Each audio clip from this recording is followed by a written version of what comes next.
တစ်ချက် plastic မလေးတွေအကြောင်း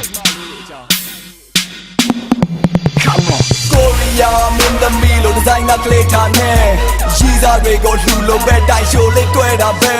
အခုတယောက်နဲ့တွဲတော့ကြနောက်တယောက်နဲ့ကဲ very thick ခွဲဖို့မချိုးစားနဲ့ဖွာပလိုက်လိုက်ကဲအခုတော့ဘိုးဖြစ်ပြီဘိုးဖြစ်ပြီစိုက်ဆိုင်နဲ့တဲ့တိုးတော့ဘိုးဖြစ်ပြီဘိုးဖြစ်ပြီဘိုးဖြစ်ပြီဘိုး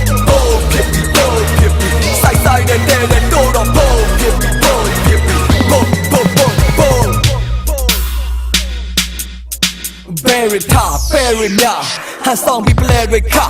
မဟုတ်တဲ့ကြောင်လို့အယောင်ဆောက်ကောင်းပြီးတစ်ချိန်လုံးအသေးခွဲပြသူကကောင်းတဲ့ဘဲကမကောင်းလို့နောက်တစ်ယောက်ပြောင်းကြရတာတဲ့တကယ်ဆိုချောင်းမလေးလို့လက်သက်ဖွဲ့ပြီးချောင်းလိုက်ရတဲ့ကျွတ်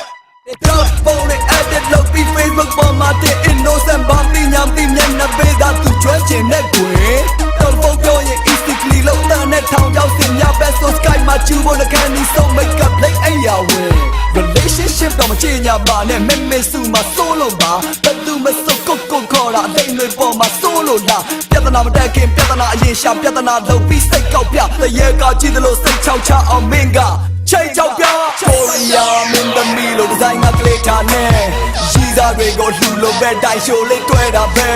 အခုတယောက်နဲ့တွဲတော့ကြနောက်တယောက်နဲ့ကဲ very thick ခွဲဖို့မချိုးစားနဲ့ဖွာပလိုက်လိုက်ကဲအခုတော့ဘိုးဖြစ်ပြီဘိုးဖြစ်ပြီစိုက်ဆိုင်နဲ့တဲ့တိုးတော့ဘိုးဖြစ်ပြီဘိုးဖြစ်ပြီဘိုးဖြစ်ပြီဘိုးဖြစ်ပြီစိုက်ဆိုင်နဲ့တဲ့တိုးတော့ဘိုးဖြစ်ပြီဘိုးဖြစ်ပြီဘိုး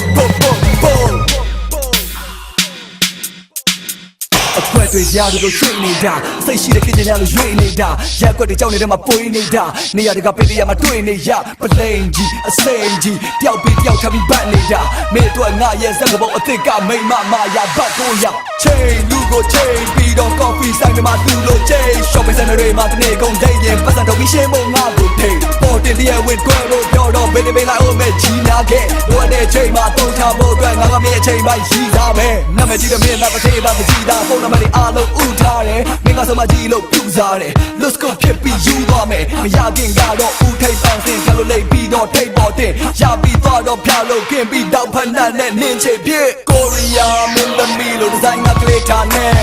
ရီစားတွေကိုလှူလို့ပဲတိုင်ရှိုးလေးတွဲတာပဲအခုတယောက်နဲ့တွဲတော့ကြနောက်တယောက်နဲ့ကဲ very thick ခွဲဖို့မချိုးစားနဲ့ဖွာပလိုက်လိုက်ကဲအခုတော့ဘိုးဖြစ်ပြီဘိုးဖြစ်ပြီစိုက်ဆိုင်နဲ့